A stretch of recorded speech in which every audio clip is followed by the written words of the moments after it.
about 56 years. I've been through some rough times. I've been in some situations where I didn't know where I was going nor coming. God has worked some miracles in my life. What you see standing in the front of you was not who I always used to be. I never used to look the way that I look now. I never used to talk the way that I talk now. I never used to articulate the way that I articulate now. I understand that God took me through a process. Success is something that every last person on planet Earth wants. Everybody wants to be successful. But can I tell you this morning that if you are ever going to experience any sustainable level of success in life, then there are 5 questions that you must be prepared to answer.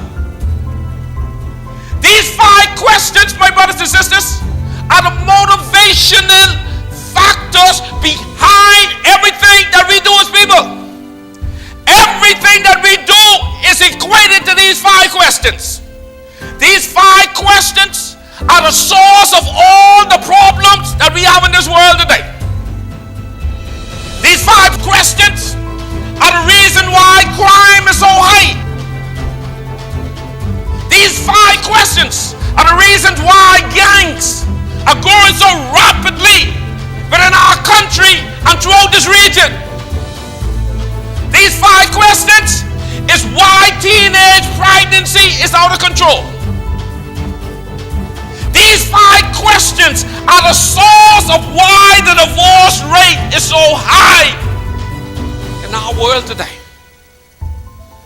These 5 questions would equate why the GPA average in the Bahamas is a D-.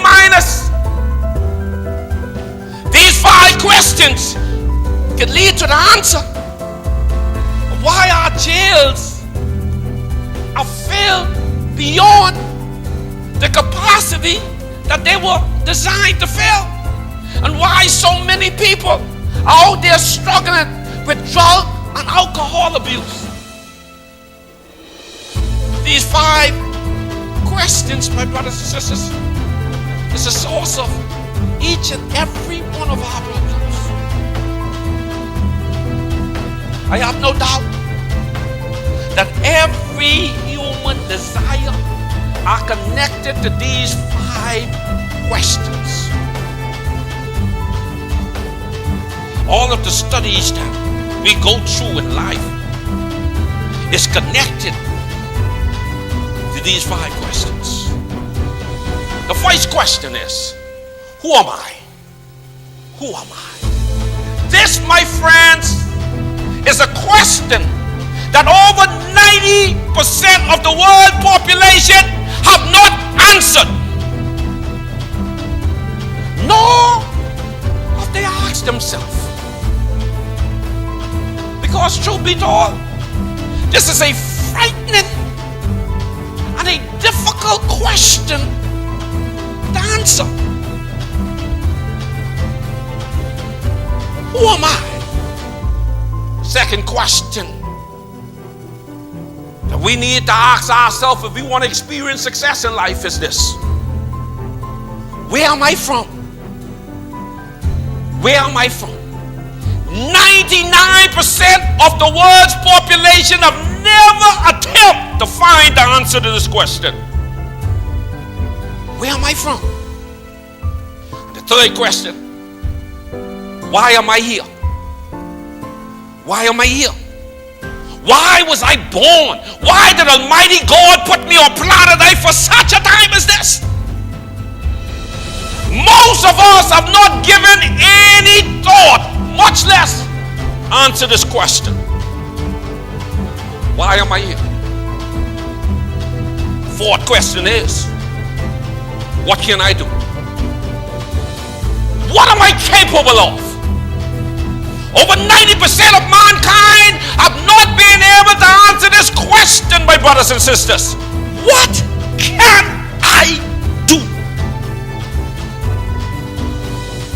The fifth question is this: where am I going? This, my brothers and sisters, is a question destiny. The first question, who am I, is a question of identity. Somebody say identity. Most of us are struggling with the issue of self-identity. Most people don't know who they are. If I was to ask most of you this morning the question of who you are, you would tell me your name. But your name is not who you are. My name does not define who I am.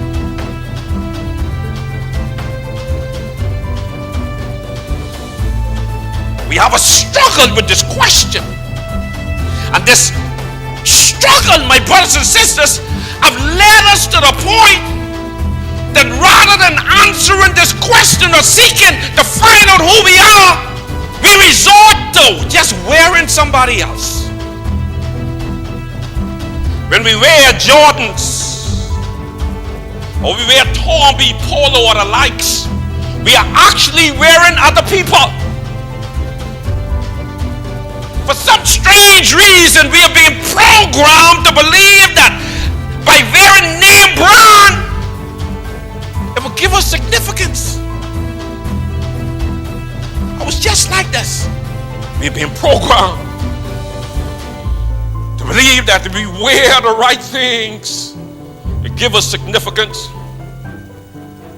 But can I tell you this morning that whenever you feel the need to wear other people to feel important, it sends a clear message that you've not found yourself yet. You're at large is struggling and suffering because of the need to feel important. We believe that if we can look the part, we can become the part. This is why Weave is a multi-billion-dollar business today. Our sisters would rather make friends with Remy and Tommy than to find themselves.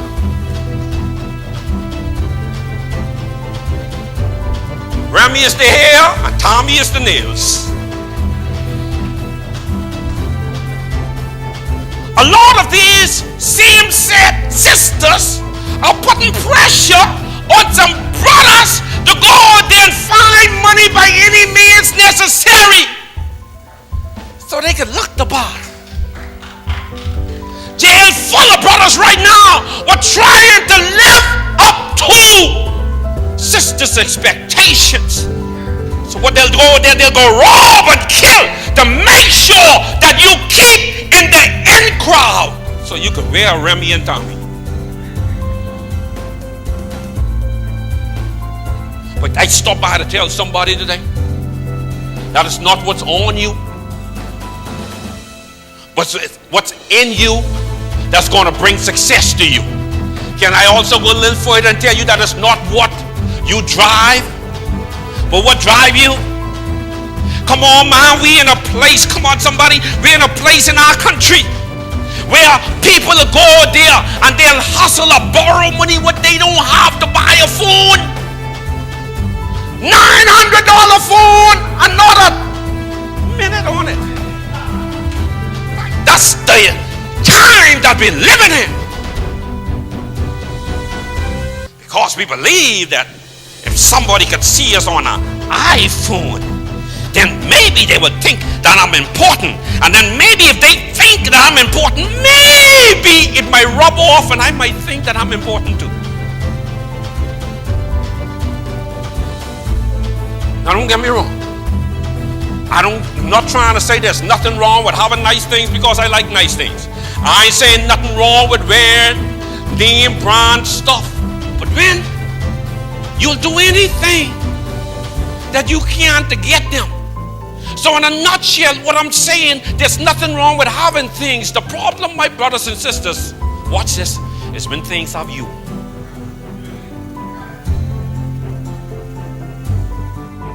So many people look like other people today. So many people lack self-identity, but they would rather wear other people's things rather than find their own identity. They'll wear somebody else's on. But can I tell you this morning that studies have shown that the fashion community was built and thrive on the lack of self-identity. Too much of us right now heighten up ourselves, causing ourselves to become sick trying to be somebody else. People diet and they won't eat, but don't conform to other people's expectations. If you're gonna go on a diet, do it for you. Don't do it for somebody else. If you're gonna put weave in your hair, do it for you. Don't do it for somebody else to like you. Second question: where am I from? This, my brothers and sisters, speak to heritage and source. This is very important. Most people don't know where they're from, so they're mixed up like conch salad. When you have black people bleaching their skin, binding up their scalps with lye,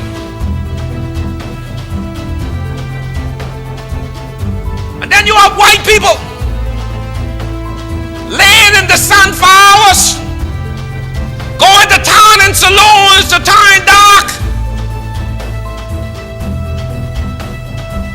going to plastic surgeons to make their lip big.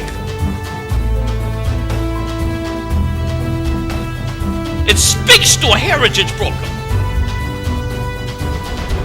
We're living in a world where black people want to look like white people and white people want to look like black people. Houston, we have a problem. We allow the pressures of life to change us because we don't know where in Jesus' name we from. You don't know where you're from, you would never know who you are. Stop by to tell somebody. Until we make a conscious effort to teach our people that it's okay to be whatever color God created you to be. To look however God created you to look. Then we are going to be continually faced with a people having a need to be somebody that they're not. Our third question was, why am I here? This, my friends, is a question of purpose. If you don't know who you are, you don't know where you're from, and you would never know why you're here. Where purpose is not known, abuse is inevitable. When you don't know the purpose of a thing, you end up using it abnormally. Purpose, my brothers and sisters, is that thing that causes you to get up every morning. Purpose is that thing that keeps you going when everything else tells you to give up. The fourth question is, what can I do? This, my brothers and sisters, deals with potential. Potential means, what is your true power? The majority of us here and those that will be listening to this later are operating far below our abilities. Scientists have concluded that the average human being uses less than 7% of their brain. We're not thinkers because we rely on other people to tell us who we're supposed to be. Fifth question is, where am I going? This has a lot to do with vision. The Bible says without vision people perish. One translation says without vision people cast off restraint, which really means to run wild. That's what we get going on in our country today. When we think about the amount of young brothers getting shot down in our street, why? It's because not just that they don't have a vision, but what is the national vision for us as a people? Somebody in here or somebody watching this, please tell me, what is the national vision for this Bahamas? Where does this Bahamas see themselves being in the next 5 years and the next 10 years? Rather than us dividing this country to colors, the things what we like and what we believe, We ought to have some type of intelligence to bring some people, some visionaries to a table and come up with a vision for this country. Not every time a government change, that means the vision change. We should have a national vision. Whether it's PLP, FNM, or DNA that's in power, that vision continues. We are a country, a nation, a people without direction. Because most of us can't see further than the moment that we're in. The Kingdom Summit, realest place on the planet, on the planet. It's the Kingdom Summit, realest place on the planet, on the planet. It's the Kingdom Summit, realest place on the planet, on the planet. It's the Kingdom Summit, the realest place on the planet, on the planet. Hey, yeah.